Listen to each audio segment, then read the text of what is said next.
ntabwo uko ngiye sinshaka umuntu ugira gute unyaka iposho. uvuze ngo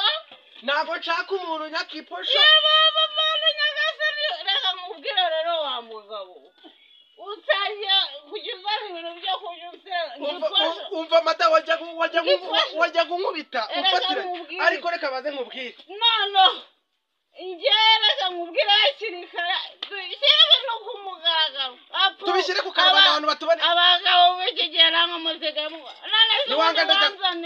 ntabwo wazanye kujyumahira none ndaguhahira niba tujyanye kunywa nibwiye ngo nagusohokanye tugahura n'abandi bagabo bakakubyinisha yego kumara nyagasani bakubyinishije ndaraka